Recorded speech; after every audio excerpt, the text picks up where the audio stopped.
depuis plus de 5 ans. Entre deux chaises de métal, la force révolutionnaire dans le balado de divertissement sportif.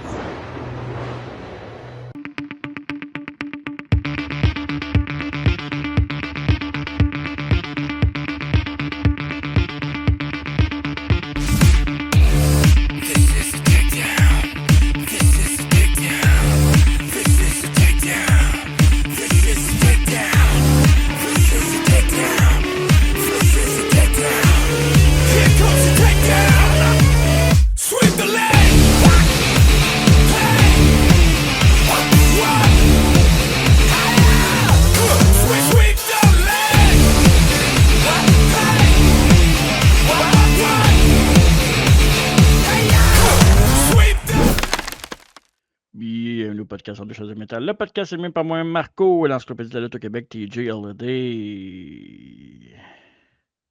Saturne. Uranus, Jupiter, Terre. T'as-tu? Jupiter, Terre. Jupiter, Terre, ouais. Je comprends. Oui, oui. Pizza. Ben oui. Ou manteau. Si c'est, manteau, ouais. Voilà, c'est l'autre. Place Versailles. C'est drôle qu'on parle de ça, parce qu'à matin, à la radio, il parlait de ça, puis il parlait de piscine, puis de... S'il y a manteau, puis pizza, il doit y avoir piscine. Pour vrai, ça dit... Ouais, parle de ça le matin, pour vrai. Ouais. Ben ouais, c'est quoi, à matin, j'écoute l'émission... c'est quoi, c'est... Debout les comiques, c'est ça? Debout les comiques, ouais, mais là, c'est version estivale, là, mais c'est quand même bon. Ben ouais, en effet. Fait que c'est ça, un petit plug pour Debout les comiques. Faut pas dire qu'on plug pas personne, nous autres. Non, Debout les podcasts aujourd'hui. Exactement. Biographie d'un des anciens membres des Radicals de la WCW, de WWF et aussi de la ECW. TNA, comme tout le monde sait. Perry Saturn. TNA, c'est très, très bref, là. Très bref. Quoi, 3 semaines, genre? Ben, il était là, ça compte. Dans le record book, il est là. Dans le record book. Hey, parlant de record book, TNA, c'est quand même drôle l'affaire qu'ils font avec Jan Slater contre Cedric Alexander pour la X-Division. La stipulation que Jan Slater il dit si je gagne pas la belt, mon règne il disparaît des record books. C'est weird quand même. Oh, pour vrai? Ouais. C'est cool, mais c'est fucking weird. Books. Ouais. Ben, dans le fond, il dit que ça va être wipe out de l'histoire de la lutte. On sait que ça va être là. Que... Je sais, mais ça, c'est s'il gagne. S'il perd, on verra. Mais je trouverais ça cool comme stipulation, si on veut, de TNA. En même temps, TNA, c'est ça. C'est plus ce que c'était, mais on verra la suite. Ouais. Bonne chance. On parle pas de ça aujourd'hui. Non, on parle de Perry Saturn. Un gros lutteur, on en parlait tantôt avant de commencer. C'est pas le gars qui a la plus grosse carrière. C'est pas un main eventer. Il n'y a même pas eu de push main event jamais dans sa carrière, vraiment. Même ACW, il n'a jamais eu ça. Là.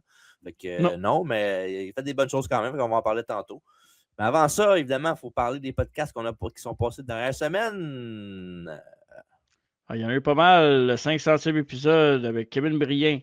Mary Lee Rose et Picton, donc pour célébrer notre 500e podcast, bonne fête à nous autres. On a aussi un épisode très divertissant puis très le fun à faire, l'historique des bonhommes 1996-97, les Jacks Pacific. On a le rétro review SummerSlam 95, la face dans le show. Tout qu'un review. Il fait chaud en plus cet été, c'est humide. Ouais. On a aussi SummerSlam 2001 avec Booker T contre The Rock. Très intéressant. Et avec l'annonce de la fin de la carrière de Brock Lesnar, ben, c'était déjà prévu, mais ça tombe encore mieux. L'analyse, classement des combats de Brock Lesnar à SummerSlam. Combien de combats, mon cher TJ? 17, je pense. 18-17. 17. Ok, parfait. 17 combats, 18-17. Et aussi sur les réseaux sociaux, allez voter. Tournoi en cours pour les meilleurs main events de l'histoire de SummerSlam sur Facebook et Instagram. On est toujours en première ronde, si je ne me trompe pas, mon cher TJ. Exactement, on achève. Et à travers la table, les mardis, 20h30 live, de retour le 25. C'est passé le 25 cet épisode-là? Non, c'est avant. Non, c'est avant. Fait que 25 août, mardi le 25 août, on revient en force. Puis ça va être le preview de All In en plus, AEW Ouais. All In. Fait que, On a une seule. il n'y a pas de pay-per-view WWE. En même temps, ils ont fait un. On a checké récemment qu'est-ce qu'il y avait, puis c'est sur Ice Main Event qui s'en vient. La veille de All In, c'est ça? C'est ça? Mais il me semble qu'ils n'ont pas contré depuis encore AEW avec des shows. Là, C'est Triple A, je pense. OK. Mais Triple A, honnêtement, il commence à gagner du terrain pas à peu près. Hein? Ben oui, c'est sûr. C'est le WWE Product, c'est sûr. Puis là, avec Roman Reigns en plus qui va se battre à Triple Mania, c'est hot ça? Ben c'est pas Raw qui va se battre? Oui, il va se battre à Raw, mais je suis pas mal sûr qu'il va se battre à Triple Mania aussi. Là. Ok, bon. Pourquoi pas? Puis, je sais pas si tu veux un fun fact, là, mais oui. Je peux te le donner. Roman Reigns, ça va être la première fois qu'il défend sa ceinture de champion à Raw depuis 2017. Puis la dernière fois, c'était contre Baron Corbin. Oh, yes! Ah, normal, après avoir défendu la contre Corbin, il a dit ça va pas à peine contre personne d'autre. Mais il y a eu un règne de 4 ans, puis il n'a jamais défendu la belt à Raw. Puis c'est la première fois qu'il va la défendre. Ouais, mais il a dit quand même. Ça dépend. Il n'y a pas de temps de World Title. Non, je sais, mais il n'y a pas de temps de World Title match à Raw. D'habitude, il y en a des fois, mais c'est rare. Là. Ouais, mais justement. Tu vois que. Tu sais, de temps en temps, un title match à Raw, c'est intéressant. Hein? Mais c'était plus un gars de SmackDown quand il y avait la belt Roman Reigns. Là. Peu importe. Il l'a jamais défendu pareil. Oui, là. mais c'était. À SmackDown non plus, tant qu'à moi. Là. Non, à SmackDown, il l'a défendu quand même une couple de fois. Il l'a défendu contre John Henry dans une cage à maner, puis une couple de fois contre d'autres mondes. Contre qui? Oui. Contre Rey Mysterio dans une cage. J'ai compris contre John Avery. Je suis comme, what? John Avery, c'est qui John Avery? Sean Avery, joueur de hockey, mais John Avery, c'est qui? Je sais pas. Dans le fond, je voulais dire Sean Avery, mais. Ouais, ok. Non, mais il a affronté Ray dans un combat de cage maintenant à SmackDown, puis il va défendre sa balle contre Daniel Bryan maintenant à SmackDown aussi. Peut-être, mais même à ça. Ouais. Deux défenses de titre hors paper. C'est les deux que je me rappelle. Il y en a peut-être eu d'autres, je sais pas. Ouais, d'après moi, peut-être 3, peut-être maximum. Ouais. Là, mais... En tout cas, aujourd'hui, on parle du contrat de Roman Reigns. Exact. Perry Saturn, ouais, lui, c'est un fighting champion. Quoi qu'il n'y avait pas bien le choix, là, parce que sinon, il n'y aurait pas eu grand-chose. Donc, on est content. Perry Saturn, es-tu prêt, TJ? On rentre dans le vif du sujet? Je t'écoute. Perry Artun Satulo, né un 25 octobre 1966. C'est un Américain, évidemment. Perry Saturn, de son petit prénom. Il a lutté à plusieurs promotions, ECW, WCW, WWE, WWF et brièvement à la TNA. Il a fait une petite run indie aussi avant la fin de sa carrière, comme tout bon lutteur qui lutte plus dans des promotions professionnelles très payantes, je vais dire ça comme ça. Mm-hmm. C'est normal. Là, c'est comme quand plus tard dans ta carrière, tu fais d'autres choses. Ouais. C'est un gars de l'armée aussi. Il a été 4 ans dans l'armée à partir de l'âge de ses 17 ans. Et éventuellement est devenu lutteur professionnel par la suite. Donc, c'est quand même nice. Là. Ben, je trouve que si tu regardes son look un peu plus jeune, sans savoir ça nécessairement, je trouvais qu'il lookait comme un gars de l'armée. Moi, ouais. je sais pas, tu connais-tu un peu tu connais le Punisher un peu? Ouais. Oh ouais, le film. Puis, bon, John Berthold, pour moi, c'est mon meilleur Punisher. Là. Il a vraiment pris le rôle. Là. Puis, des fois, quand je vois John Berthold un peu dans l'une, puis un peu comme traumatisé, il me fait penser un peu à Perry Saturn. Fait que, OK. mais il se ressemble pas, là, évidemment, là, mais c'est juste le look. Là. Fait que la face. Donc, c'est ça pour la petite anecdote que personne va être d'accord avec moi, mais c'est pas grave. Ça doit. Il y a un point commun avec un de mes lutteurs préférés de tous les temps, Hunter Hearst Helmsley, parce que les deux ont été entraînés par Killer Kowalski, mon cher TJ, dans la région du Massachusetts. Donc, et en plus, ce qui est nice, c'est qu'il a pris son nom, ça c'était autour de 1988, donc 1 an après ma naissance et 2 après la tienne, 1 an et demi après la tienne. Il va s'appeler aussi, il va s'appeler Saturn directement dans ses débuts, donc son vrai nom Perry Saturn, mais il va prendre un nom juste Saturn. Et va commencer sa carrière de lutte professionnelle pour l'école de Kowalski, puis il va faire des shows du côté du Massachusetts dans ces années-là, donc en 88. Fait que, C'est quand même fucking random comme duo, là. de quoi ça? Ben, Perry Saturn et Triple H, là. Ben, il était pas avec Triple H, là, il était avec Killer Kowalski. Hein. Non, mais la photo que je viens de montrer, c'est lui et Triple H. Ah oui, oui, oui, oui. Ils sont Triple tag H, champions ensemble. Ouais, c'est vrai. Mais tu sais que ça. Il ressemble un peu à. Ah, c'était avec ses cheveux de même, ça tourne sa photo, là, ceux qui écoutent sur YouTube. Là. Ouais. Comment il s'appelait Rebelle puis Bulldozer un peu, mais en plus mince. Là. Oh, ouais, ben oui. Rebelle, là. Rebelle, c'est ça. Non, Bulldozer. Bulldozer.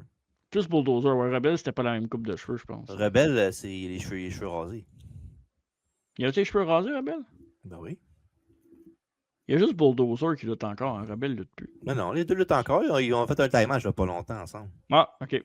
Tu vois, ça m'a échappé de ce côté-là.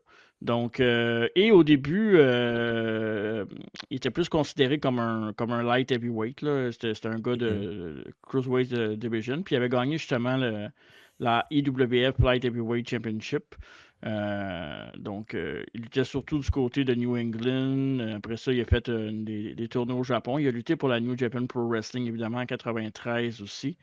Ce qui est nice, c'est qu'il y avait eu un dark match en 92, puis il avait perdu dans un six-man tag contre Tatanka puis Legion of Doom en 92. Donc, ben, il a fait un taping de Superstar aussi. Contre Tatanka, justement, ouais. Ouais. Voilà. Quand tu veux être sûr c'est un talent de mérite, là, ouais, Peter Motz qui s'appelait à cette époque-là. Donc, merci pour cette belle photo, puis le nom en plus, c'est parfait, ça. C'est nice. Ouais. Il est vraiment... Hey, même que c'est fou quand on fait des biographies, puis qu'on voit dans l'histoire comment la trajectoire d'un lutteur peut changer, le look, puis tout, là, c'est... Ouais, exact. Mais dans le fond, tu checkes ça, à part les cheveux, tu rases les cheveux, puis c'est Perry Saturn de plus tard aussi, là. Il n'y a pas grand changement. Ouais. Exact. C'est vraiment... Il y avait déjà ses tatous un peu aussi. Là. Il y en avait plus après, là, mais bon. Oui, c'est normal. C'est bien rare que le monde en ait moins après, là. Ouais, c'est ça. Quand tu commences des tatous, maintenant, t'en veux plein. Toi, tes tatous, t'en veux pas? Non, ça m'intéresse pas. Serais-tu capable d'endurer la douleur, tu penses? Je sais pas, ça m'est jamais arrivé. Tu viendras chez nous, j'ai une coupe d'aiguilles. Là, non, on va laisser ça de même, je pense. On va laisser ça de même. Saturn, lui, il était aussi il travaillait comme manager dans un nightclub à Boston. Évidemment, il était dans Boston, comme tantôt j'ai dit, New England. Ouais, c'est ça. Un bouncer. Exact. Puis, dans le fond, c'est ça, quand il luttait là-bas, pas quand il luttait là-bas, quand il travaillait là-bas, il parlait souvent de lutte, puis c'est ce qu'il voulait faire de sa vie. Fait que c'est là qu'il a été emmené à travailler pour Kowalski puis son école de lutte. Et il va former aussi un tag team avec The Greek. Donc, c'était comme l'équivalent de... Comment on pourrait dire ça? C'était comme un peu genre... pas médiéval, là, mais j'oublie le terme, là, mais le grec est... C'était très dans les... je cherche le mot, là. Dans les astres, puis dans le médiéval, puis dans l'histoire, je te dirais, là. Okay. J'ai pas le mot exact parce que je cherche mes mots, là, puis toi, tu m'aides pas, mais t'es comme... Parce que je sais pas de quoi tu parles. Je dirais bien, mais je sais pas de quoi tu parles. Mais c'est ça. Puis son partenaire, vas-y. C'est quoi leur préféré d'un quelqu'un qui aime le médiéval? C'est quoi? Midi et 20. Tu t'es trompé de... Ok, non, c'est un... Ah. Voilà. Non, l'anticipation pour le puting tiche, c'est ça. Et si, bon. Puis son partenaire par équipe s'appelait Cronus. Dans le fond, c'est un ring name, John Cronus, pour que ça marche avec comme c'est pas médiéval, c'est la culture des dieux, je te dirais. OK. C'est ça. On va voir la photo sur YouTube, c'est pas les dieux de la beauté, en tout cas. Puis Dans le fond, il s'appelait The Harvester of Sorrow. Puis à l'époque, Jerry Lawler avait dit que c'était un nom trop compliqué puis que les fans n'allaient pas accrocher à ce nom-là. C'est comme la tonne de Metallica. Ouais, exact, absolument. Puis c'est pas, après que Jerry Lawler ait dit ça à Saturn puis à l'équipe, ben, ils ont changé leur nom pour The Eliminators, donc qui est beaucoup plus short and sweet puis facile à retenir, puis c'est un nom plus accrocheur, surtout pour l'époque. Là, à Star, quelqu'un s'appellerait de même, on ferait comme bah. Vous n'avez pas cherché loin. Là. C'est typique, c'est comme genre d'Executioner ou l'enfant de même. Là. Exact. Dr. X. Et ils ont lutté leur premier match ensemble à la USWA. Puis un house show en 93 aussi du côté de Tennessee. Donc, évidemment, si on parle de Jerry Lawler, encore une fois, important dans l'histoire et la trajectoire d'un lutteur. Le salaire moyen à l'époque pour lutter dans ces promotions-là était de 40$. Fait que si jamais vous êtes un lutteur indépendant au Québec, là, on peut comprendre à l'époque aussi les salaires qui c'était quoi, soit gratuit, soit un hot dog, soit 10$, 20$. Heureusement, maintenant, les lutteurs sont beaucoup mieux payés. Mais, tu sais, je dirais encore pas assez payé, mais souvent aussi, ça va avec le budget de la promotion puis le territoire qu'on a. Là, c'est pas, quelqu'un qui habite à Vegas puis qui a une promotion de lutte va sûrement mieux te payer que quelqu'un qui habite à Trois-Rivières. Ouais, Terrebonne. Mais on va être Terrebonne humeur, par exemple, si tu habites à Terrebonne. Ça, c'est vrai. Ben, tu me dis ça, mais à tous les fois, mais t'es à Terrebonne, toi. Fait que j'ai déjà la misère à croire ce saying-là. En tout cas.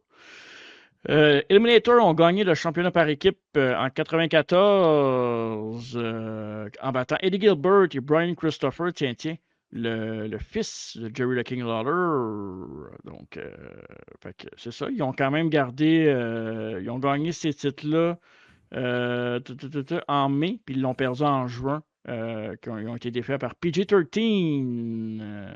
Donc, c'est ça. Ça, c'est à USWA, ça. C'est à USWA, exactement. Okay. Puis tantôt, ben, tu parlais du try-out. Ça, c'était en 94, là, quand il a lutté dans un dark match à Superstar. Donc, 92. Du côté de Lowell. Au Massachusetts. Logique. Après ça, en 95, l'année d'après, les Eliminators ont lutté à WCW Saturday Night à Atlanta, qui ont été battus par Barry Houston et Kenny Kendall. Donc, pour les amateurs de statistiques. Ouais. Tu es fan de Kenny Kendall. Ouais, t'es-tu un fan de Kenny Kendall, toi? Je sais pas c'est qui, quoi, ça. Je sais. Ça, je te dis ça. Barry Houston, le nom dit quelque chose, là, mais sinon, l'autre, aucune idée.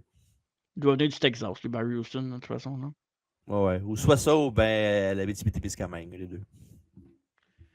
Parfait. En 94 aussi, Satulo et Casiano, donc les Eliminators Saturn, qui était Satulo, ont fait leur début avec le Japon, le Japanese Wrestle and Romance War promotion qui faisait partie de Mega Power Series. Je connaissais pas ça nécessairement pour les amateurs d'histoire. Je sais pas si toi tu étais plus au courant de cette Mega Power Series, Macho Man puis Hogan. Mais non, pas les Mega Powers de WWF. C'est que t'es niaiseux. Tout le temps des niaiseries. Mais War and Romance, c'est pas la compagnie de Tenryu, ça? C'est Wrestle and Romance. Ouais, mais cette affaire-là, c'est pas la compagnie de Junichiro Tenryu, genre? Ouais, exactement. Ouais. Exactement. Donc, bravo. Tu connais ton histoire. Des fois, pour vrai, des fois, tu me tapes ses nerfs. Des fois, tu me tapes ses nerfs et tu m'épates. Puis des fois, ben, je vais arrêter là. Là, tu me tapes ses nerfs et tu m'épates. Ok, on va le prendre. Quelque chose à rajouter? Moi, le prendre. Non, c'est correct, je vais te laisser aller. C'est un compliment. Ouais, c'est ça. Exact. Fait que c'est ça, je t'ai rendu où, là, Wrestle Romance, qui est parfait. Fait qu'ils vont être là, ben, j'allais dire un petit bout, mais pas très très longtemps, quelques semaines seulement. Ils vont faire entre autres des matchs où ils vont teamer avec le Warlord qui était là. Puis il va y avoir une série de matchs aussi dans un six-man cage match avec d'autres équipes. Et ils vont aussi faire équipe et se battre éventuellement avec Hector Garza, Bob Backlund, Jimmy Snuka, donc du côté de Tokyo. C'est quand même une belle expérience pour un jeune lutteur en début de carrière. Là, puis tout le monde le sait là, en ce moment, tu n'as pas parlé d'un podcast qui était disponible, là, mais le spécial G1 avec, J'ai pas vu. Vince Bellucci et Owen O'Neill. C'est la job, son projet, ça. Exactement. Son Puis bébé. avec le G1, je t'allais regarder des vieux G1, des gars comme Chris Benoit, Steve Austin qui étaient dans le G1 à l'époque. Man, c'est tellement nice. Il faudrait que je me pogne un moment pour aller rechecker ces matchs-là. J'ai vu des clips, j'étais comme wow, c'est. C'est toutes des affaires que je savais pas. Là. Ça, tu peux l'avoir, c'est ton Japan Pro Wrestling World, ton abonnement. Il n'y a pas eu des vieux shows dessus? Je pense que oui. Je pense que je pourrais. Supposé, là. Mettons le G1 de 93 ou le G1 de 94, là, quelque chose du genre. C'est assez cool. Je pense que Saturn, si je ne me trompe pas, luttait aussi dans le G1, mais je ne suis pas certain de ça. Faudrait que je check. Là. Je ne sais pas si je l'ai mis dans mon truc. J'aurais dû parce que je suis là-dedans, là, mais peu importe. C'est à travers le monde, Saturn. C'est ça, le monde. Ça voyage tellement, le monde. Là, de 96 à 97, Saturn va faire un tour du côté de l'Extreme Championship Wrestling ECW. Fait que c'est ça. Puis, évidemment, il va attirer un peu l'attention de Paul Heyman par son style unique. Tu sais, c'était comme un high flyer, mais en même temps, il était paquet un peu. On dit ça, baquet? Baquet, ouais. Ouais, tu sais, il était capable d'avoir un style. Ouais, c'est ça, crapu. J'aime le mot crapu, non, c'est vraiment trapu. nice. Trapu. Ah, trapu. Ah, ben, crapu, j'aime encore plus ça. OK.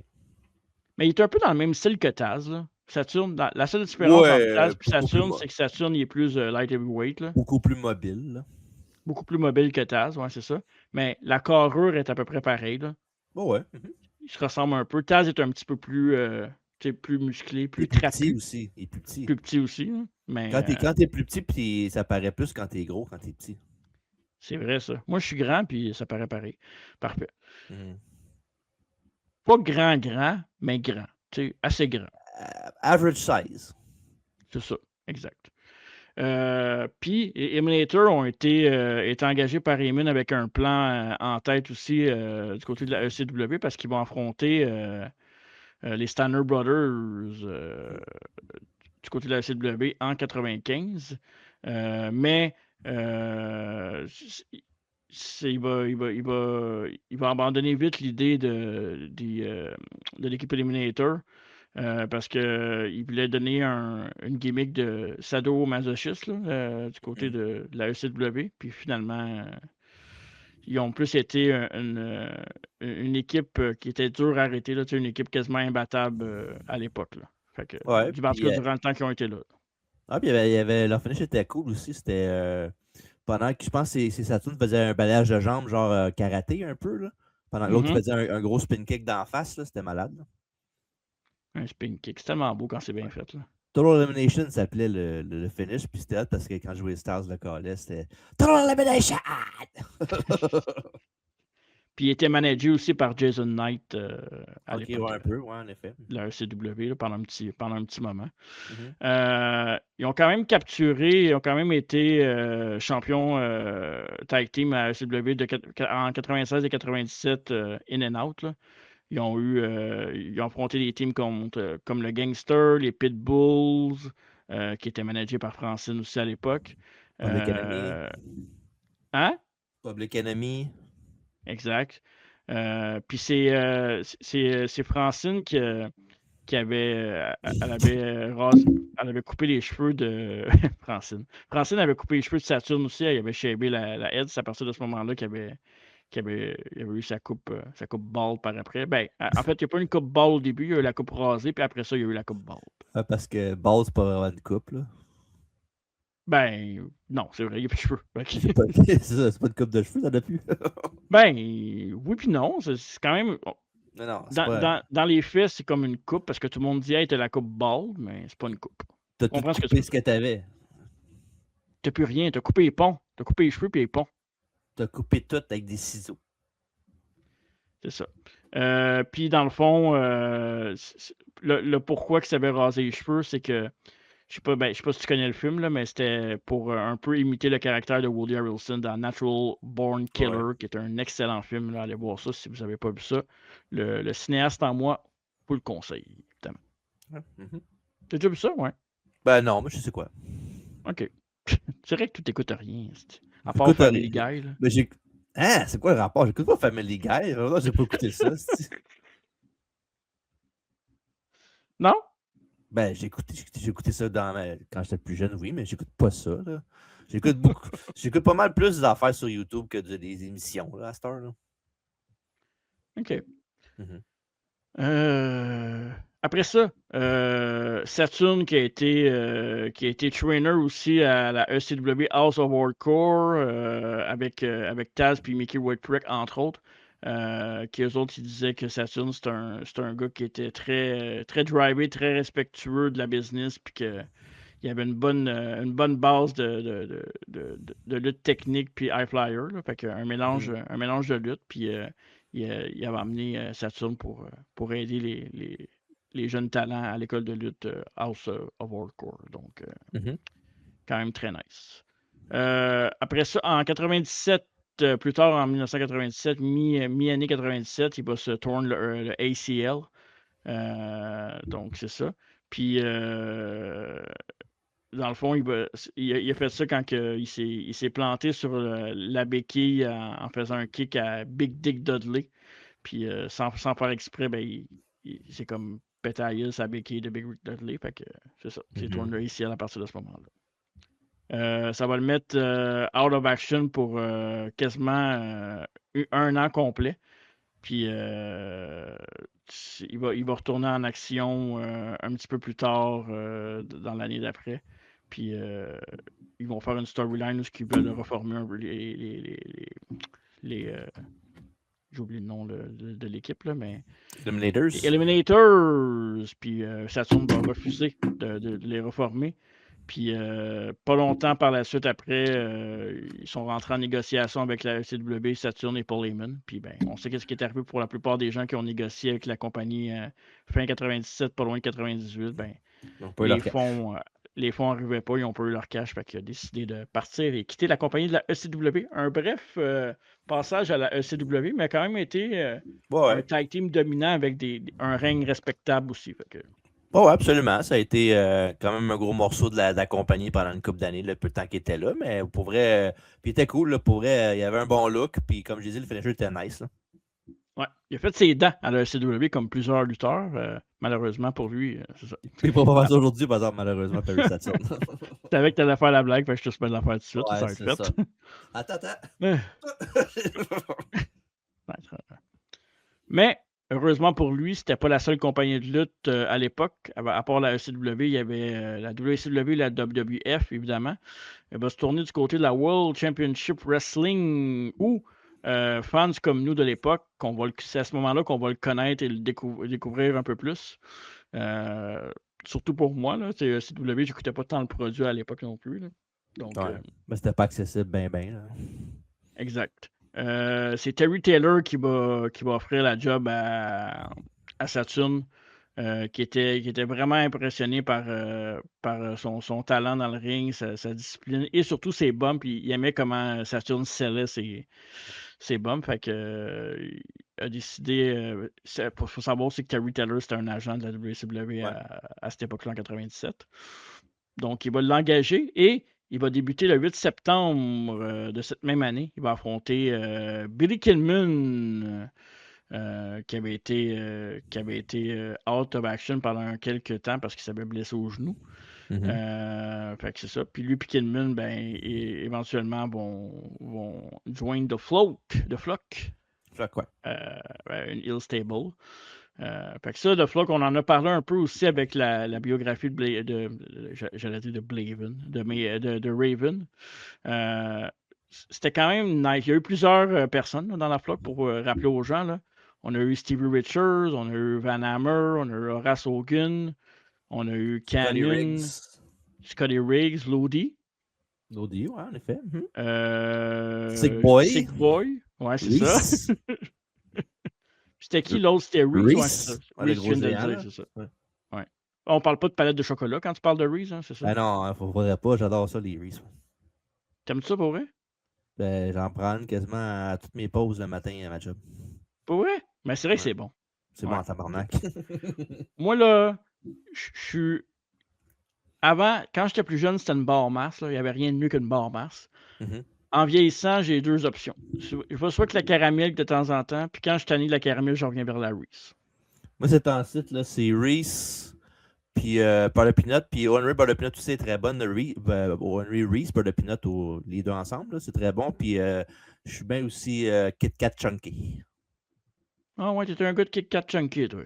Mais juste la barre singulière, là, pas les 4 ensemble. Là. OK. Fait que c'était le segment Parlons chocolat. Exact. Puis tu sais, quand on parle de Reese, évidemment, il y a le chocolat, mais on parle pas de l'actrice, là, Reese Witherspoon. Ouais. Ben, si justement avec ça, tu manges du beurre de peanut avec un spoon.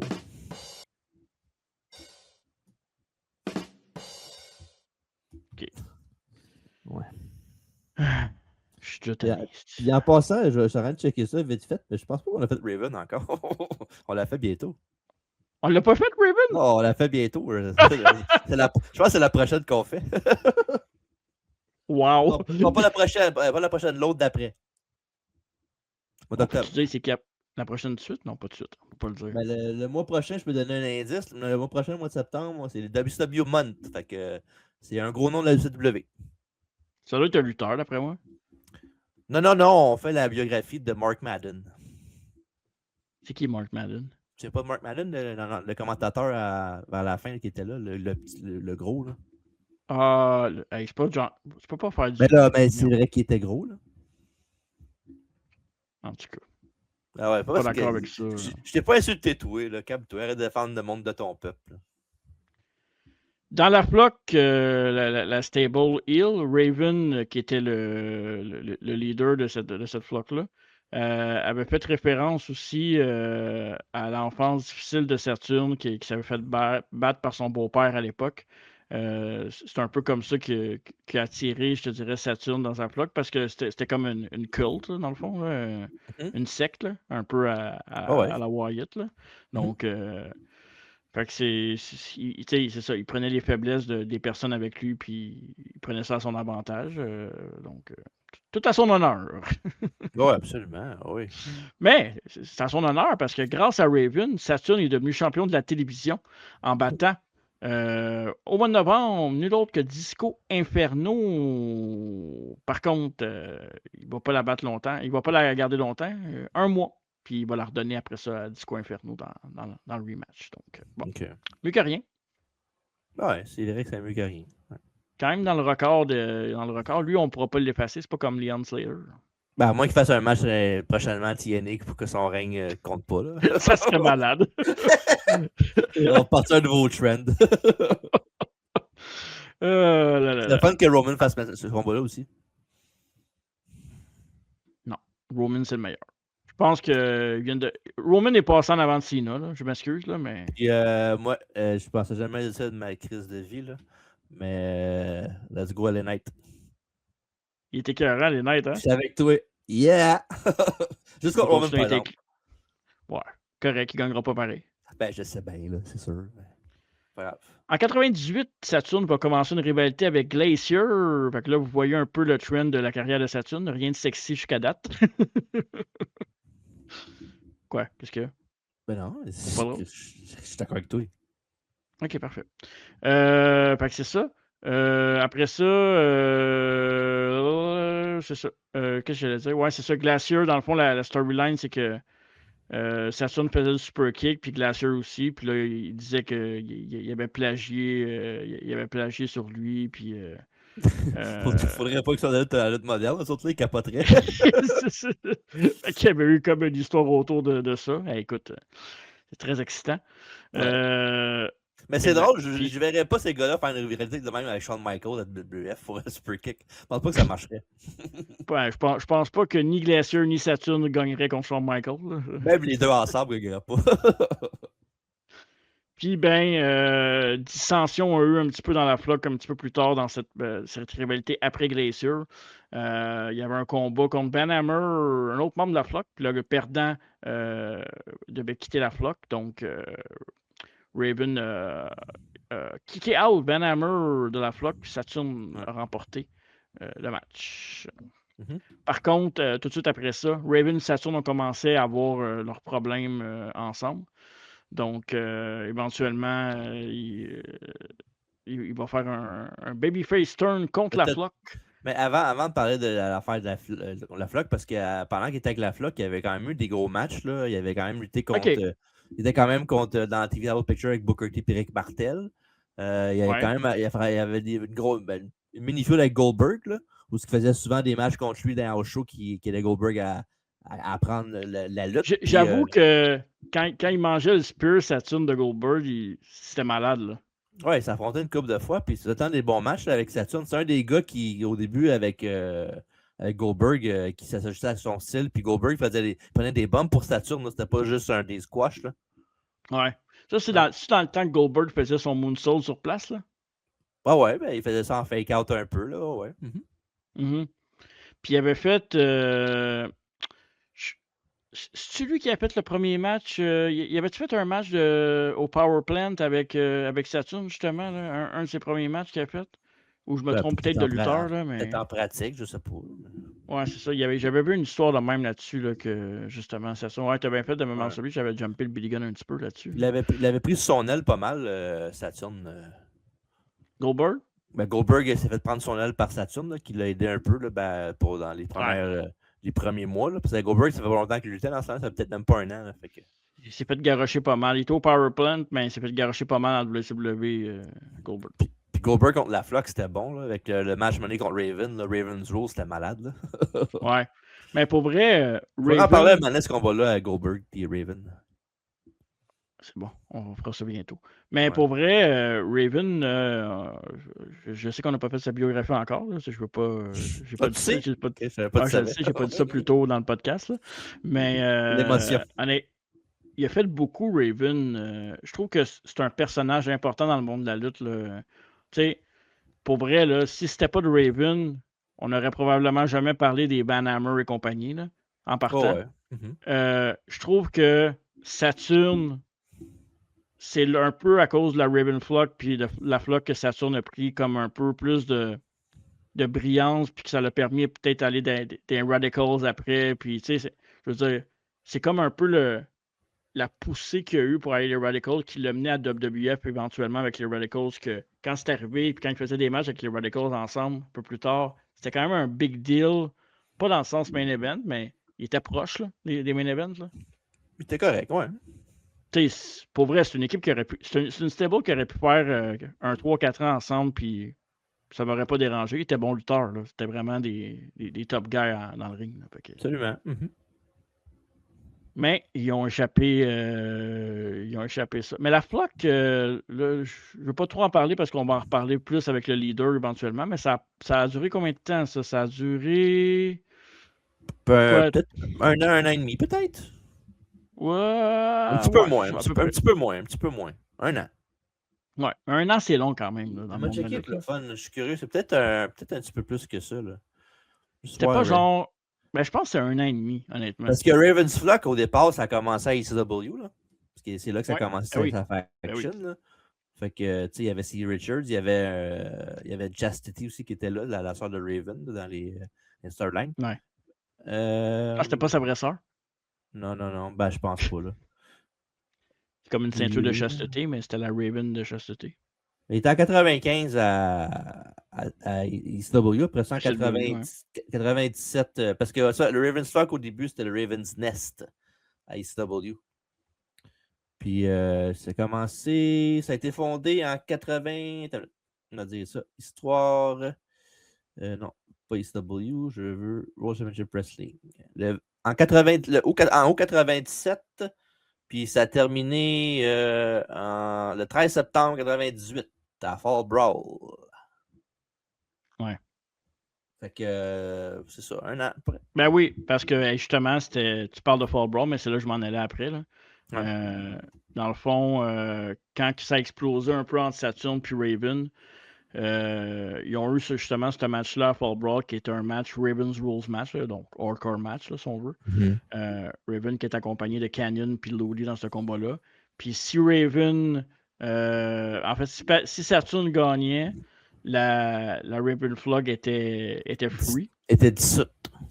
Exact. Puis si jamais Raven gagnait, ben Saturn devenait son esclave. Là. Donc, c'était un. Puis ça, je pense que dans l'histoire, si vous avez un match aussi à regarder C'est écœurant ce match-là. à WCW, c'est un excellent match là, pour vrai, ce match-là. Le match est je vous super le bon, puis conseille. la foule est fucking dedans en plus, fait que c'est parfait. Est-ce que ce match-là est disponible sur YouTube? Sur YouTube proper, je sais pas. Là, Parce que moi, là, sûrement. tu sais, je le dis souvent, là, ma mémoire fait défaut, mais ce match-là, sans l'avoir revu, je m'en souviens. Genre, c'est clair dans ma tête, là. C'est un match qui m'a marqué de l'histoire de la WCW. Puis j'aime beaucoup Saturn puis Raven aussi. Là, fait que c'est sûr que ça aide toujours à avoir l'attention. Mais honnêtement, il y a un highlight de genre 3 minutes dessus là, sur YouTube de WWE qui ont posté il y a 13 ans. Mais sinon, non, malheureusement, il n'est pas sur YouTube. Ouais. Ouais, c'est ça. Puis après ça, ben, dans le fond, Lodi, après ça, c'est comme.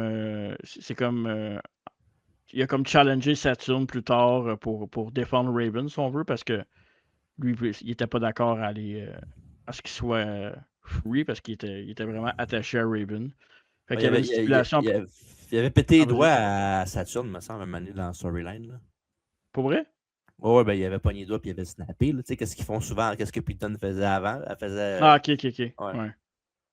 Dans le temps, ouais. Je vais dire que dans le temps, que personne qui le faisait, mais il n'y a pas tant de monde que ça qui fait.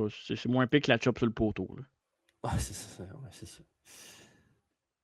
Puis, dans le fond, la stipulation du match, c'est si Lodi gagnait, si Saturn gagnait, en fait, ça, si Saturn gagnait? Non, si Lodi gagnait, Saturn devenait le servant de Lodi. Puis il avait perdu, puis il l'était pendant 30 jours. Maintenant. Puis, c'est combien d'informations, là?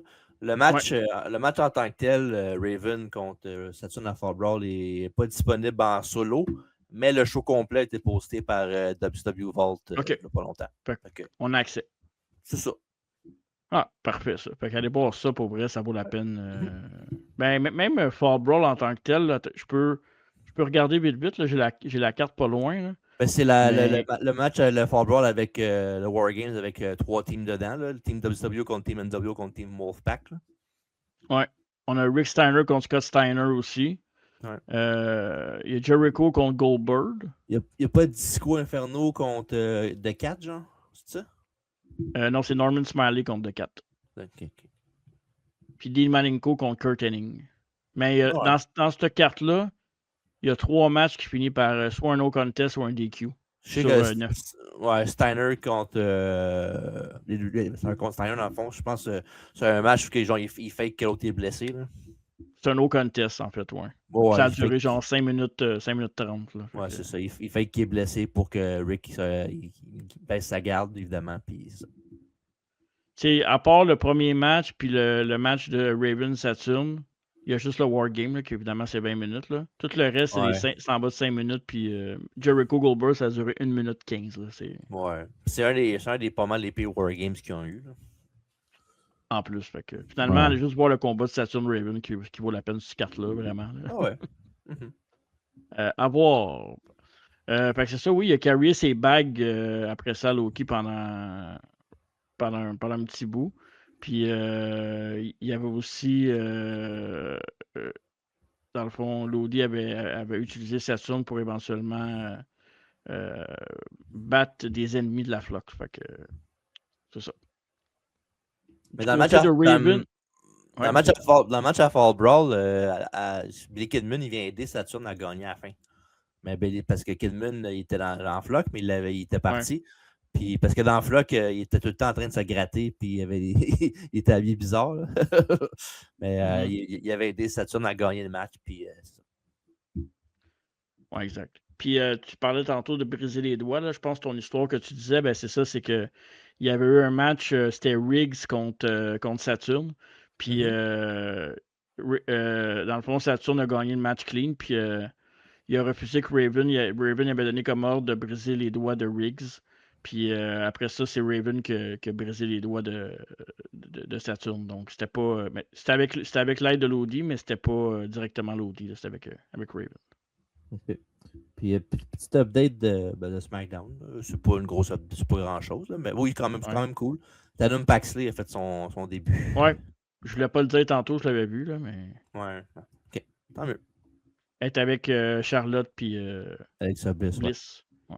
Alexa Bliss. Elle est-tu scrappée à vie, elle? Tabarouette. Ouais, c'est plus ce que c'était. Ce que c'était, malheureusement. Après ça, à l'approche du nouveau millénium, Saturn va avoir une rivalité avec Eddie Guerrero et Ernest de Cat Miller aussi.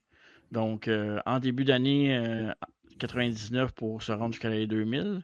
Quand même intéressant de savoir que Guerrero et Saturn, évidemment, si vous mettez ces deux gars-là dans un ring, ça fait d'excellents matchs. Ben, c'est son opposant préféré dans sa vie qui a dit récemment, j'ai vu ça. Saturn, ça? Ouais, il a dit qu'Eddie, c'est son gars qui a le plus aimé lutter contre. Ben, honnêtement, il y a beaucoup de monde que c'est ça aussi. Mm-hmm. Puis il y a beaucoup de monde que, mettons, quand tu dis le dream match que tu n'as jamais eu, c'était contre Eddie Guerrero. Ouais, en effet. Je pense que, je sais pas pour toi, là, mais j'ai l'impression que quand nous, on regardait jeune lutter Eddie Guerrero, à part quand il était World Champion, puis qu'il a eu sa bonne run là, de main eventer, je pense qu'on n'a pas. On savait qu'il était bon, mais on ne l'a pas apprécié au talent. Peut-être qu'on ne le mettait pas au niveau des mêmes gars parce que WWE puis WCW, il n'y avait pas la machine derrière lui. Là. Fait que... ouais. Ben, WWE, ce qui l'a aidé et qui l'a moins aidé souvent, c'était qu'il était beaucoup trop drôle. Là. Il était beaucoup plus charismatique que même si dans le ring, c'était un gars qui fallait faire son match avec n'importe qui. Là. Son charisme était comme un peu trop gros, là, un peu. Là. Mais sinon, c'est un gars top-notch. Puis tu sais, je sais qu'en bout de ligne, on a eu Shawn contre Angle à WrestleMania 21. Là. Mais si ça n'aurait pas été. Si Eddie n'aurait pas été décidé, c'est ça qu'il voulait faire à WrestleMania 21, Shawn contre Eddie. Ça aurait été malade en crise.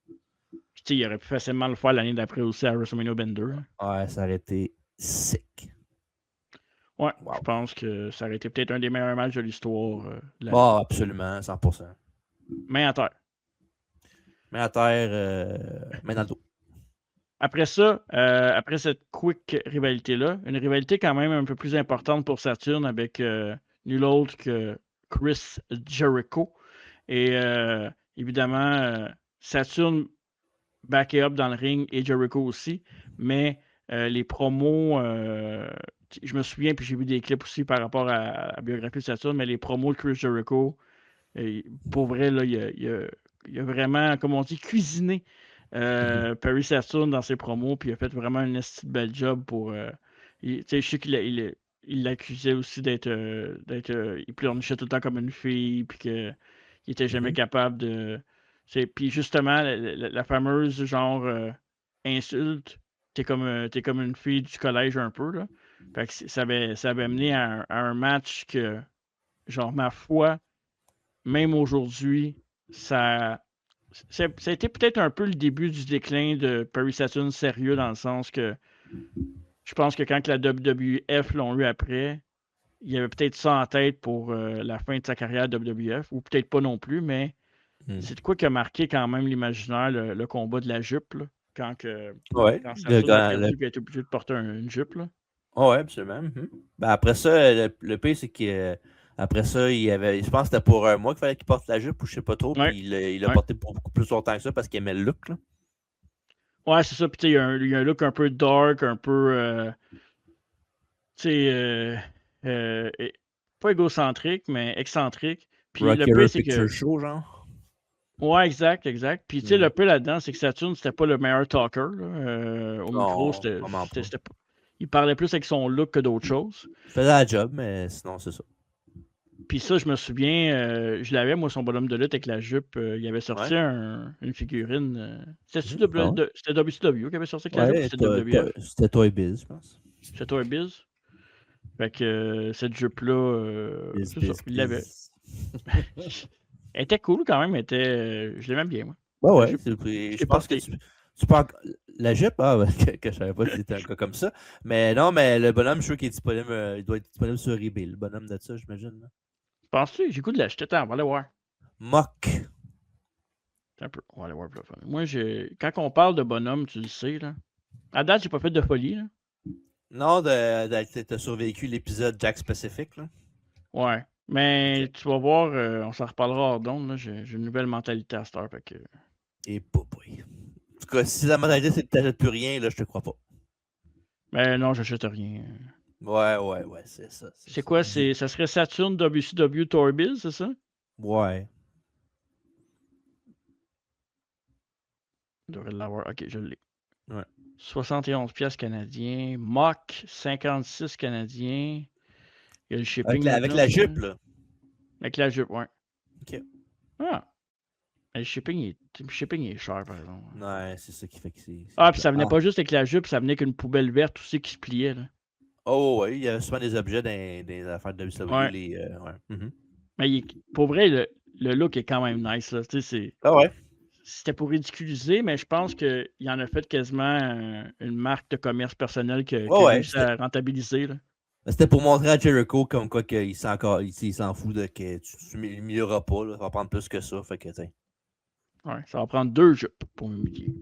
Les petits culottes. Ce combat-là, c'était à sold out pour ceux qui voudraient voir ce combat-là, qui était quand même un très très bon combat. Fait que c'est ça, tu sais, c'est un peu look un peu GOAT, là, tu sais, GOAT, tout ce qui est dans ce style-là, là, tu sais, ben, à la Marilyn Manson, en fait, là, comme absolument. qu'on pourrait dire, là. Donc, très, très, très nice. Puis, après ça, ben, il va arrêter de porter ça quand il va battre Jericho dans un Dark Color match à Uncensored le 14 mars 1999. Donc, c'était quand même 2-3 mois après le combat de la jupe. Fait qu'il l'a porté pendant 3 mois, puis après ça, en le battant dans le Dark Color match, il a arrêté de porter la jupe. Exact. Ensuite, Raven. Ensuite, Raven et Saturn vont se réunir en équipe où ils vont feuder contre Dean Malenko et Chris Benoit, qui étaient des membres des Four Horsemen à cette époque. Donc, ça, c'est au pay-per-view à Slamboree. Ils vont battre Benoit et Malenko dans ce combat-là. Entre autres, puis il y avait Rey Mysterio aussi, puis Billy Kidman. C'était un combat à 3 équipes pour le titre par équipe de la WCW. Ben, on l'a vu, là, leur formation du tag team, là, quand on a fait Spring Break, là, une couple de semaines. Là. Tu peux en reparler si tu veux. Ben, c'est ça. Ben, on l'a vu quand on a fait le Spring Break 99, une couple de semaines. Ben, c'est ça. Il y avait un match que c'était Raven contre les Benoit Malenko en handicap, puis il n'y avait pas de partner. Puis à un moment donné, dans le match, Saturn est arrivé, puis il commençait à teamer avec Raven là, après avoir été en flux contre lui pendant une couple de mois avant ça. Fait que non, on l'a vu. Fait qu'allez voir ça si vous n'avez pas vu la biographie, mais le retro review aux jeunes histoires de Spring Break 99. Ouais. Et malheureusement pour l'équipe de Raven et Saturn, que je pense qu'il y avait quand même une intention à l'époque peut-être des teamer ensemble pour un petit bout. Là. Je pense qu'il y avait dans l'idée de faire que le team allait avoir du succès. Raven avait quitté, right?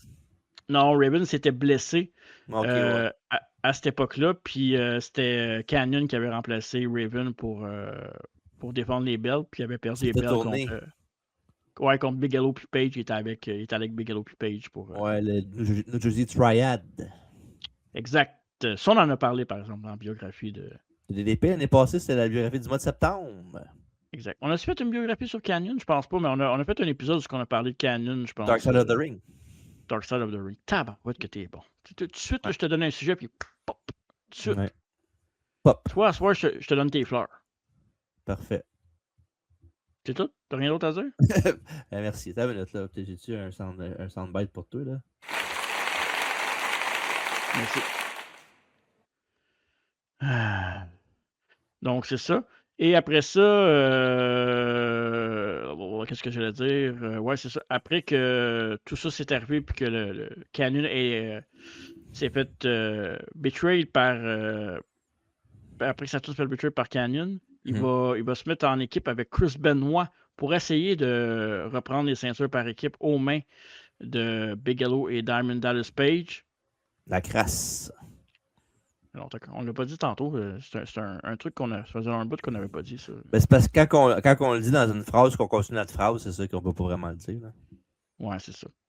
Benoit et Saturn vont continuer à teamer ensemble pendant une bonne partie du temps. Puis ils vont former une stable aussi avec Shane Douglas de Franchise et Dean Malenko qui vont s'appeler The Revolution. Donc ça, c'est un peu avant ce qu'on va voir prochainement. Je me souvenais pas du nom Revolution, honnêtement, avant de faire cette bio-là, mais c'est ça. Mais pour vrai, c'est quand même une... Il fit quand même. J'avais pas ça comme faction. Ouais, ça pétait des heels. Ça pouvait péter des heels pas à peu près. Il avait commencé Babyface, je pense qu'ils ont tourné heel après, là, me semble. Ouais, c'est ça, exact. Parce qu'après ça, Benoit, il a quitté le groupe et il est allé avec Bret Hart. Ouais, il a monté pour World Title Picture. Là, ouais, c'est ça. Puis après ça, ça s'est gâché un petit peu pour la stable parce que c'était comme... se battait contre... je dis ça s'est gâché, mais Filthy Animals, c'est quand même une équipe importante, là, mais c'est ça. Fait que c'est ça. Après ça, la négociation était compliquée entre Perry Saturn et le booker de l'époque, Kevin Sullivan, qui disait que Saturn n'était pas capable d'être over avec les fans, que c'était pas un gars qui pouvait mettre des culs sur les sièges en bon québécois. Fait avec la négociation et la fin de contrat de pas seulement Saturn, mais de d'autres membres de l'équipe de la WCW, Saturn, avec Chris Benoit, Dean Malenko et Eddie Guerrero, ont été releasés à leur demande et ont signé un contrat de plusieurs années avec la WWE. Tu imagines-tu laisser partir ces gars-là? Ouais. Tu check la photo sur YouTube. Ouais, là, je ris parce que le chapeau de Saturn, on dirait le chapeau que André portait à Piment Fort. Là. Ouais, c'est un peu comme un chapeau de la Nation of Domination aussi. Ouais, exact. Ouais. Sans les couleurs. Là, mais... Puis aussi, j'aime bien la réaction de la fille de Dean Malenko qui la regarde. Attention, il va te faire 1000 prises. 1000 hold, en fait. Je n'irai pas là. Non? Ok, parfait. Je pense pas qu'il pourrait m'en faire 1000 aujourd'hui. Là. Non, c'est sa fête, il n'y a pas longtemps. Attends, je le mérite sur la tablette, là. Tiens. On me dit que la réaction de Demanenko en ce moment. Parfait.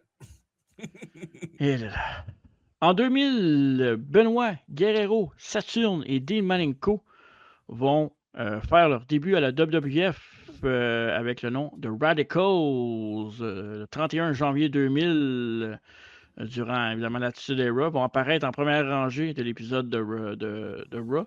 Je pense que c'est la même du Rumble, je pense. Exactement. Et ils vont avoir une altercation avec les New Age Outlaws après que... Road Dogg. C'est ça. Ouais, Road Dogg va faire son... je pense qu'il a lancé un verre d'eau à un des gars, je pense. On va faire de même. Je fais pas ça. Moi, j'aurais pas fait ça à ces gars-là, mais bon. Moi, j'aurais bu le verre d'eau à la place. Hein? J'aurais bu le verre à la place. Ouais, mais quand tu lances un verre d'eau, c'est dur de l'attraper. Hein? Ça dépend de quel bord que t'es. Ouais. Fait que c'est ça. Après ça, ils n'ont pas été longtemps gentils, hein, les Radicals. Le temps du verre d'eau. Non, ils ont été gentils il y a peut-être 2-3 semaines, peut-être. Là.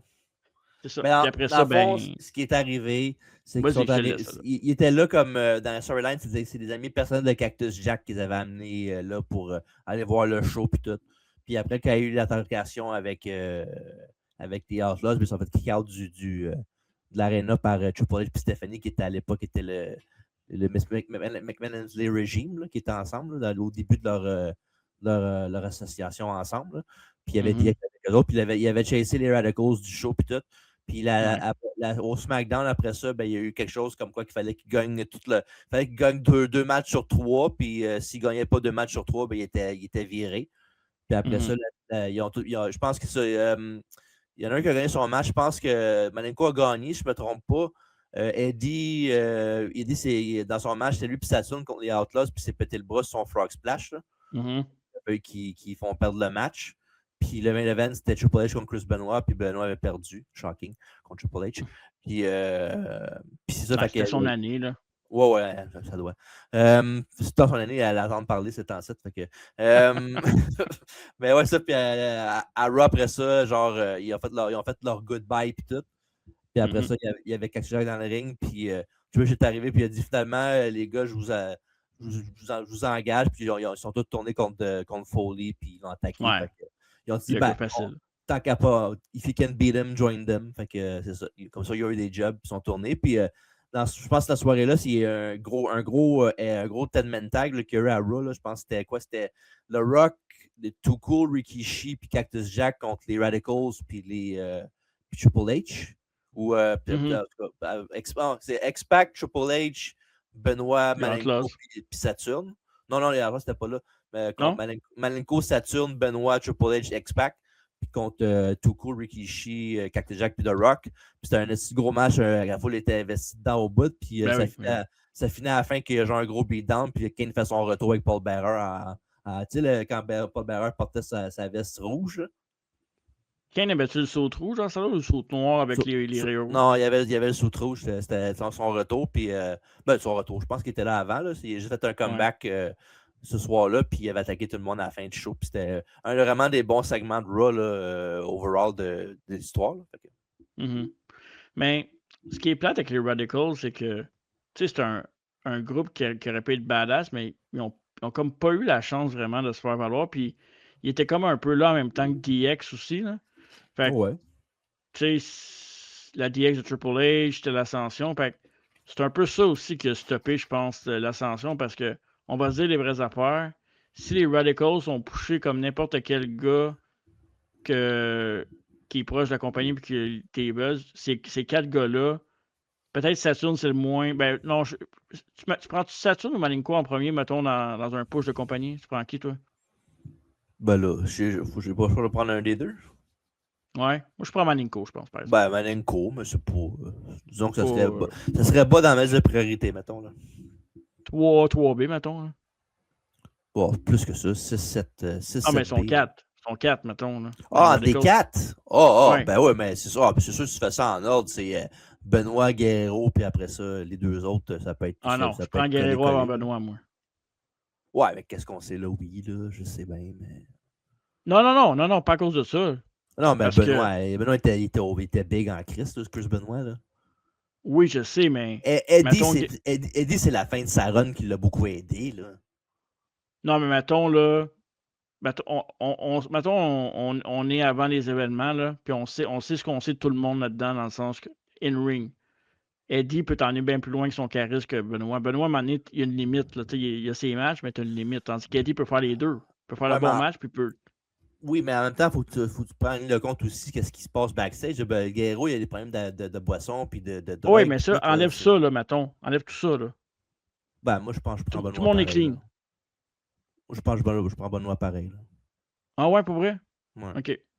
Moi, je suis... Ben, c'est serré, là, of course, mais je prends Benoît. Un A, un B dans ce cas-là, oui. Exact, ouais. Moi, j'aime toujours avoir le gars qui a un peu plus de charisme. Pour la storyline, c'est plus facile à développer des storylines avec un gars qui peut parler. Là, fait que... Oh non, c'est sûr.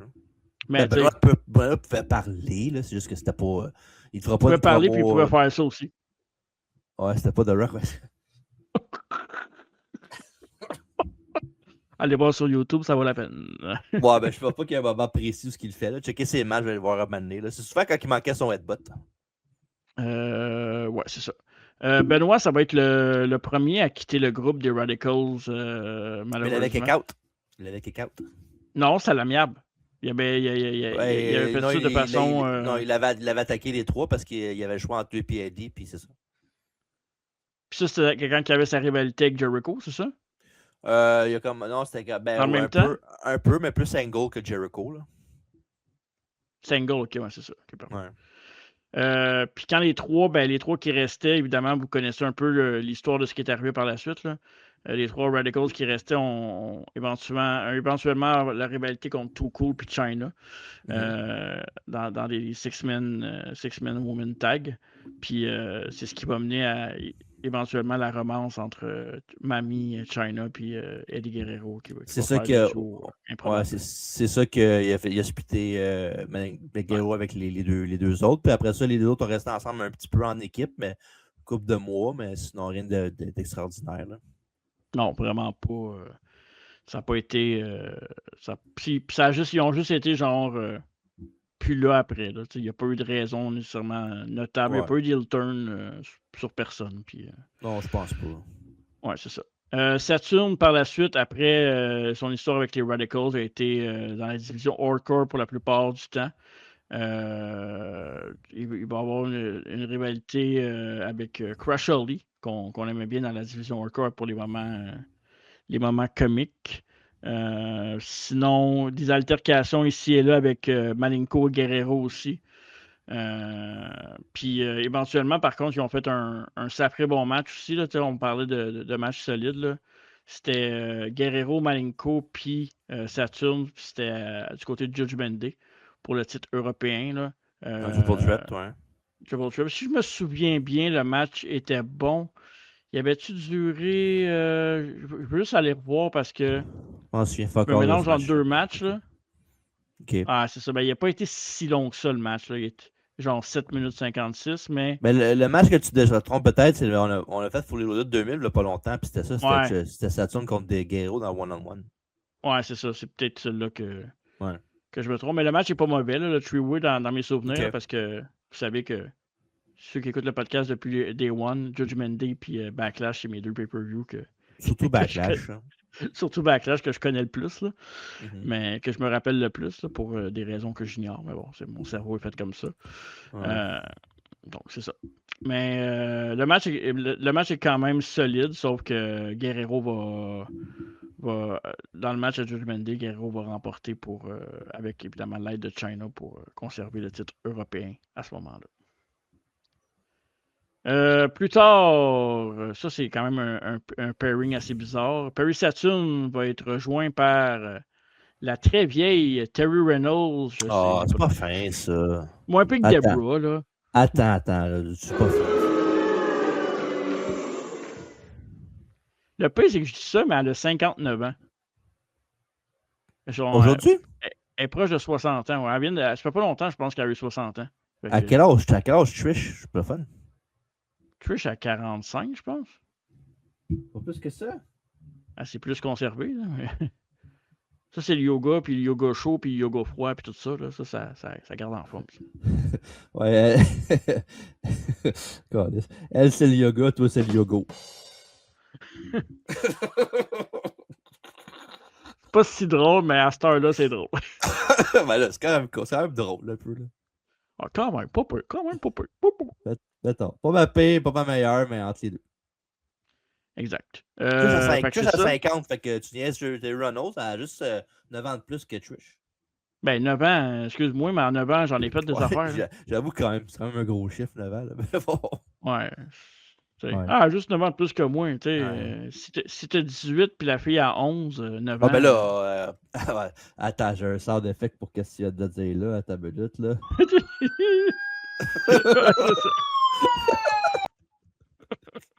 Oh là là. C'était pas à toutes des Radicals, ça? Non, ça a tout de. Saturn n'avait pas ça, maintenant, cette affaire-là. Ouais, c'est vrai en plus. WCW, je pense qu'il y avait ça comme thème. Une affaire de sirène de police qui commençait. Ben, joli. Il a toujours été joli, Terry Reynolds. Ouais, elle a un petit style Cougar, un peu. Là. C'est pas Debra, là, mais joli. T'aimes mieux Debra que Terry Reynolds? Ben oui, c'est certain. Ok. Bref. Un A, un B. Non, les autres, c'est pas comme ça qu'ils ouais. ça.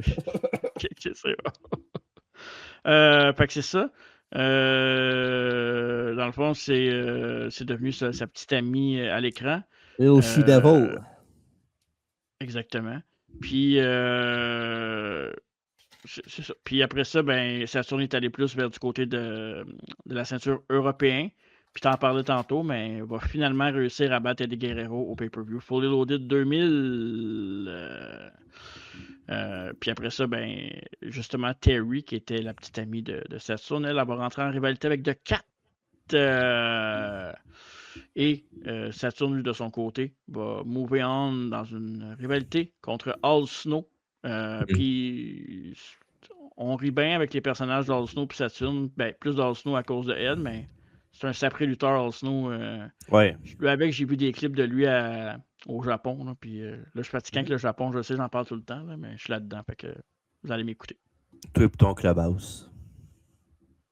Exact. Il me reste un combat là, à écouter avant que je rentre dans la fin de semaine. Que... Ah, puis en passant j'ai écouté un peu le début du podcast, là, le G1. Là. Puis non, il n'y a aucune façon que tu vas me faire écouter le G1 au complet l'année prochaine. Toi. Oublie ça tout de suite. Pourquoi? Ah, ben, ok. Non, j'écouterai pas 19 shows de G1, mais non, t'es malade dans la tête, toi, Chris. Là.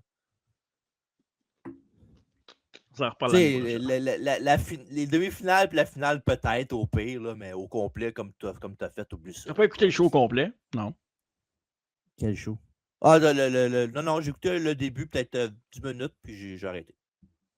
La prédiction pour tout le monde cette année, c'est qu'il y a des bonnes possibilités que ce soit mon boy Gabe Kidd. Gabe Kidd, ouais. Moi, je pense que ça va être Yotatuji, c'est ça? Yotatuji. Ouais, c'est mon MVP, moi, cette année. Je pense celui qui va gagner en finale, je pense, contre Gabe Kidd. Ben, c'est champion. Dans le même bloc? Non. Ah, ça va arriver, c'est ça. Ben, c'est champion. Ouais, mais ça change rien. Ça. Même s'ils sont pas dans le même bloc, ils peuvent s'affronter en finale pareil. Oui, parce que c'est gagnant du bloc A contre bloc B, ça je le sais. Non, ils peuvent être dans le même bloc puis être en finale pareil. Ouais, selon les points. C'est plus par pointage que par bloc. Tu veux que je suive ça, toi? Laisse faire. là, si tu connais pas ton Japon, là. Ouais, c'est mon frère va me taire. Ouais, fait que c'est ça. Puis, qu'est-ce que j'allais dire? Ouais, c'est ça. C'est Al Snow, en fait, que mis fin au règne court de Perry Saturn pour le championnat européen. Pas mal le biggest accomplissement qu'il a fait dans sa carrière à WWE, là, c'est ce championnat européen. Fait que, il y a eu des petits moments, des petits feux d'artifice très, très, très, très légers, mais c'est ça. On parlait des Radicals en début de carrière WWF pour les 4 autres. Ben, ils se sont reformés à la fin de l'année 2000 où ce qu'ils vont justement, j'en parlais tantôt, se battre contre Degeneration X. Puis ça, c'est arrivé à Survivor Series de la même année. Tu te souviens-tu de ce combat-là, mon TJ? Bon, ouais, c'est les Radicals contre genre Billy Gunn, K-Quick, Road Dogg puis China, genre la même. c'est pas la même DX qu'on est habitué, hein? Ben non, il y avait 3 hommes de la DX dedans, plus K-Quick. Parfait. Et non, ils se sont pas arrêtés là, les Radicals. Dans la même soirée, ils vont attaquer Steve Austin durant le combat de Triple H et Austin pour faire une alliance avec Triple H. Exact. Comme s'il n'y avait pas besoin assez d'aide de même, lui. Hein? Ben, si. Mais voir Roman Reigns aujourd'hui, la même chose. Il a gagné ses matchs. Hein. Pendant ce temps-là, ben, la romance que moi j'avais trouvé très fort sympathique entre Dean Malenko et Lita, l'ami des Radicals, ben, c'était bon, là, c'était drôle. Ben, sympathique, pas vraiment. Là. C'est pas comme. Là, tu parles à Soran peut-être, mais c'était pas sympathique comme idée. Là. Non, c'était malaisant entre deux personnes que le charisme est. Non, c'était pas malaisant, c'était Malenko. Ah, je voulais pas le mettre, merci. Fatigant de calice. Yes. Ouais, fait que c'est ça. Puis éventuellement, ben, on le sait, là, ça a amené une mini-rivalité pour un combat entre les Radicals et les Hardy Boys du côté de Armageddon. Avec évidemment Matt Hardy qui était le petit copain de Lita à l'époque, qui n'avait pas apprécié les petites manigances des Radicals et surtout de Dean Malenko, l'homme au regard de glace. Oui, absolument. C'est un beau, moi je trouve que c'est j'aime ce surnom-là, l'homme au regard de glace. The Iceman. Exact. Pas le gars qui gagne le football, là, pas le championnat, le joueur Le par Heisman excellence. Trophy. OK. Pas l'Iceman, mais Pas l'Iceman. le Heisman, le Iceman. Pas la Hellmans non plus. Là. Bon, parfait. On a tous fait les mots qu'on pouvait faire, les jeux de mots. On peut continuer. Parfait. Fait que c'est ça. Puis éventuellement, il n'y a pas grand-chose sous le soleil. Là. Les Radicals vont éventuellement se séparer. Saturn va aider Guerrero à battre Tess à WrestleMania X7. Puis après ça, Guerrero, lui, va quitter les Radicals. Puis la faction va être entre Saturn et Malenko. Benoît qui était plus là, qui était plus dans la faction. Puis Terry va quand même rester avec Saturn pendant ce moment-là que les Radicals ont existé. Le tag team surtout de Malenko et Perry Saturn. Dans un moment un petit peu moins joyeux, mais qui a quand même marqué l'imaginaire de tout le monde. Ça a été des running gags pendant longtemps. Les gros fans de lutte vont se souvenir de ce gimmick-là un peu niché. Évidemment, la gimmick avec Moppy. Écoute, tu sais, des fois, quand quelqu'un peut devenir over pour des raisons que peut-être qu'il ne voulait pas devenir over, mais honnêtement, Saturn avec Moppy, il y a eu des moments où la foule, puis il était over avec ce gimmick-là, là, avec cette affaire-là. Oui, absolument. C'est quand même c'est léger comme storyline. C'était cool. Puis c'était drôle parce que, évidemment, il y avait Terry Reynolds à l'époque. Puis la joke, c'était comme quoi que lui, il était tombé. Il y avait genre une commotion, genre, puis il disait des affaires random out of nowhere. Là. Puis à un moment donné, Terry Reynolds, il a dit t'as le choix, c'est soit la mop ou ben moi. Puis il a pris la mop. Il est parti. Puis non, c'était quand même drôle. Là. Puis tu sais pourquoi il y a eu ce personnage-là? C'était pas contre Acolyte, ça? Non, pas contre qui. Je veux dire, pourquoi il y a eu ce storyline-là avec la mop et tout. Non. Oui, mais vas-y. Parce qu'il y avait un moment donné, un match, il a fait un match à Superstars contre un jobber qui s'appelait Mike Bell, je pense.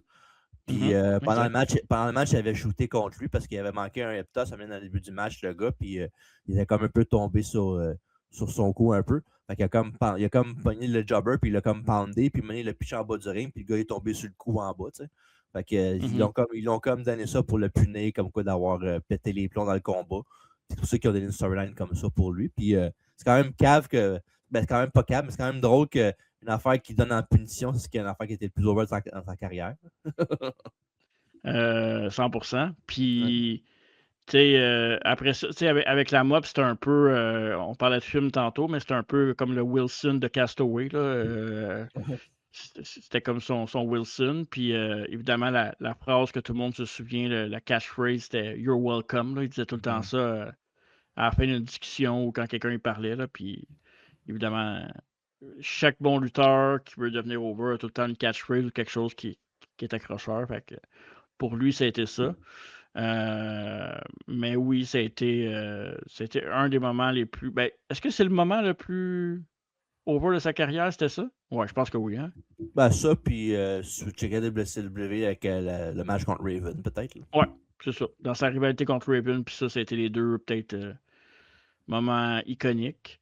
Son début à Raw, avec les Radicals dans la première rangée. Là. Pour ces deux affaires-là, je te dirais. Là. Ouais. Puis c'est drôle parce que tu parles de Raven et de WCW, mais c'est genre son dernier combat vraiment intéressant, puis il y avait comme la fin un peu de la gimmick de Moppy, c'était contre Raven, justement. Ouais. Parce que dans le fond, c'est arrivé, ça, c'était dans le temps de l'Invasion, l'alliance contre WWF. Puis ça, puis Terry Reynolds avait été avec Raven là, pour feuder contre Saturn.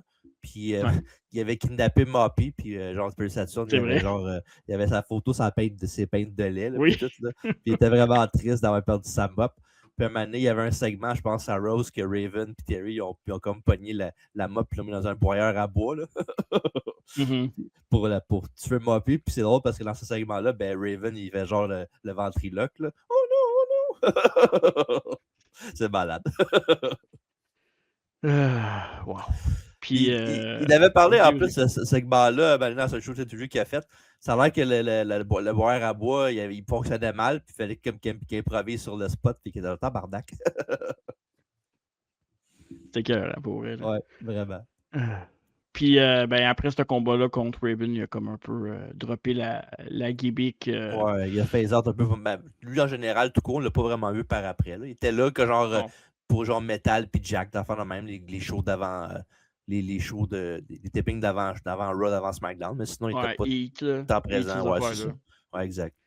Puis quand ils ont fait le brand split en 2022, en 2002, 2002, excuse. ouais. Pas 2022, ouais. Ça vient d'arriver. Ouais. Il avait été choisi dernier dans le draft. Là. Fait que... Mais il avait même fait un match à un moment donné à Heat contre Triple H, à un moment donné, genre peut-être Ouais, c'est vrai, je me souviens 2000-2001. de ça. Puis c'est quand même hot avec qu'est-ce qu'on sait de lui qui s'entraînait avec Killer Kowalski, qui a fait un match contre lui à la télévision à WWE. Fait que c'est quand même cool de comme boucler la boucle un peu sur sa run WWF. Là. Ouais, exact. Et le dernier match qu'il a fait avant de partir à WWF, il était en équipe avec Hugh Morris contre Perfect puis Stasiak. Puis je ne sais pas si c'est son dernier match, mais le dernier match télévisé, du moins. Puis il s'avait blessé au ACL par après, puis la compagnie le release après cette blessure. Donc, sinon, je l'ai dit tantôt, là, très, très, très bref passage du côté de la TNA en 2003. Donc, l'année d'après, quand il est revenu de sa blessure, pas grand-chose. Il avait fait des combats avec Sandman, puis contre Brian Lee, puis Slash, entre autres. Les disciples de No Church.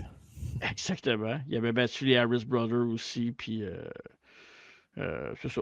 Puis il y avait eu des matchs contre Daniels puis Skipper, mais c'est ça. Un petit tag team formé avec The Sandman, deux anciens de la ECW. Puis il y avait eu aussi Credible puis New Jack qui avaient formé, qu'ils avaient rejoint éventuellement. Ouais. Puis je suis sûr sur le cage match de Perry Saturn, parce que je voulais voir le match que tu as dit. Je te crois que c'est ça. J'ai vu que c'est ça. Là. Je sais pas, c'est ça. Oui, c'est absolument ça. Les deux derniers matchs qu'il a fait, c'est ça. Puis après ça, mais un petit peu avant ça, en 2002, il y avait eu il avait fait 2 matchs dans le house show contre Brock Lesnar. C'est quand même cool. Ouais, je savais pas ça. Ouais. Nice quand même. Ouais. Puis son dernier match à TNA, ça a été contre Kenzo Suzuki. Il était à TNA, Kenzo Suzuki? Ben oui. What? Ouais. The more you know. Après ça, dans le fond, tout de suite après avoir... dans le fond, quand il a quitté la WWF, quand il s'est fait... Qu'est-ce qu'il y a? Ben, c'est ça. Je savais Ben pas ouais. que ça se passait. C'est weird. Moi, j'avais vu plus bas que c'était contre Glenn Gilberty, mais c'est correct. Non, c'est contre Ah ouais, je sais. Ouais, tourné en Europe, il est retourné du côté de New Japan aussi. Il a fait quelques matchs au Japon contre Sabu entre 2002 et 2004, entre son passage, avec son passage à TNA puis après WWF. Puis il a fait quelques dates, quelques indie wrestling aussi entre 2011 et 2013. Puis son dernier match, je regarde, ouais, c'est ça, c'était un match de tournoi Extreme Rising World Championship que Stevie Richards avait gagné. Puis il avait perdu en première ronde contre Luke Ox. Ok, ouais. Donc, Luke Ox, c'était-tu quelqu'un qu'on connaissait? Je regarde. Moi, je le connais un peu. Là. Il était dans WSX avec Alcatraz, c'est son partner. Puis il a fait une coupe d'apparence aussi à TNA dans les débuts. Là. OK. Donc, c'est ça. Si maintenant on veut y aller plus avec ce qu'il a gagné, il était 3 fois champion par équipe de la ECW. Dans les trucs importants comme ça, il a été champion 2 fois tag team à la WCW avec Raven et Chris Benoit. Une fois champion de la télévision également en single. Puis 2 fois champion hardcore et une fois champion européen à la WWF. Ça, c'est les accomplissements niveau titre qu'il a fait. Et évidemment, il y avait eu il avait été un peu démuni dans les dernières années. Là. Je me souviens même, si je ne me trompe pas, c'était Chris Jericho qui avait donné de l'argent puis qui avait fait une Ouais, campagne pour ramasser de l'argent. Là. il était littéralement sans abri, je pense. Ouais, il était homeless. Puis vous voyez, si vous écoutez sur YouTube, là, il y a comme un tatou d'en face un peu au film Lendemain de veille. Là, ouais, puis un peu comme genre style entrée de Backlash. Là. ouais, en même temps aussi. Puis c'est ça, il est comme repopé durant la dernière année aussi sur sa chaîne YouTube Perry Saturn, où il s'exprime sur différents sujets. Parle avec des anciens collègues aussi des fois. Fait que, ben, ouais, il a suivi la lignée de Maven, puis d'Ivan Dudley, puis du monde de même. Là. Tant mieux. Exact. Mais tu sais, en même temps, c'est quand même le fun qu'il se soit sorti un peu de ça. Puis tu sais, on ne connaît pas tout ce qu'il vit aujourd'hui, mais puis qu'il réussit un peu à revenir puis à être capable de parler de ces affaires-là. Parce que, veut pas, il a quand même été dans le business pendant 20 ans et plus. Puis il a quand même du knowledge, puis il a vécu pas mal d'affaires. Il a vécu les belles années de la lutte, tu sais, avec l'attitude des Raw et tout ça. Fait que, il y a du bagage à partager avec le monde, là, ça c'est sûr et certain. Ouais. Puis pour vrai, ben, en in-ring, on le dit ça. À deux fois qu'on fait un podcast, puis on fait un retro review, puis un match de la carte, on dit tout le fois comme quoi que ce gars-là, in-ring, il est underrated, il est fucking bon pour elle. Ouais. Ben, tu sais, c'est pas pour rien qu'il avait été choisi pour prendre des cours, puis que c'était un des meilleurs bumpers selon plusieurs. Là, fait que, Chapeau. C'est ça. Chapeau. Vous soumettre, c'était la biographie de Perry Saturn. Vous l'avez demandé? Ben, il y en a un qui l'a demandé. Hein. Vous l'avez eu. Ouais. Penses-tu il serait Hall of Fame un jour, un moment donné, ou pas assez? Ben, je dis ça, mais il pourrait l'être facilement. Si il manque de monde, Puis c'est un jeune de Triple H en plus qui a commencé avec. Ben, je pense pas que ce soit un de ses chums. Parce que Ben, Triple H. Quand même... Mais non, mais il y a quand même. Non, pas un de ses chums aujourd'hui. Ils vont pas manger à Casagrac ensemble. Là. Mais je veux dire, tu sais, ils sont pas. Il a quand même commencé avec lui. Là. À Casagrac. C'est ce qu'ils vont faire dans la tête. Je suis tanné. Là, tu as l'image dans ta tête de Triple H, puis c'est ça qu'ils vont manger à Casagrac. Puis... Ça, c'est la fin du podcast. Ça annonce bientôt le la fin gang? du podcast. Mais non, c'est pas le gang. Voyons, toi. Qu'est-ce que tu cherches un... Là, tu cherches un bruit.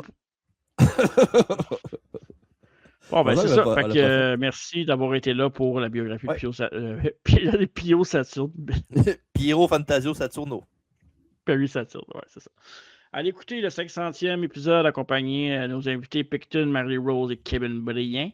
Bien content. L'historique de Jack's Pacific 96-97. Des bonhommes, on s'amuse avec ça, les figurines. Le rétro review SummerSlam 95 s'en vient avec la face dans le show. Celui de 2001 également avec le match Booker T contre The Rock. Et les meilleurs matchs, l'analyse complète, des combats de Brock Lesnar à SummerSlam, les 17 ou 19 combats, le classement, exact. Oui.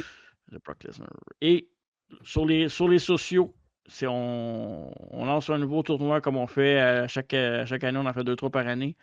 Ça va être les meilleurs main events de l'histoire de SummerSlam. Votez sur Facebook et Instagram. Et à travers la table sera de retour le mardi 20h30 live avec des entrevues, d'analyse de la lutte moderne et plein d'autres affaires, lutte québécoise entre autres. Et c'est ça qui est ça, mes amis. Let's go on the road. Parfait, ça va être là pour la biographie de Perry Saturn. On se voit la semaine prochaine pour le podcast. Merci Marco. Merci TJ. Ça fait plaisir. On se voit la semaine prochaine pour le podcast. N'oubliez pas le 600 là, c'est très important. Arriba!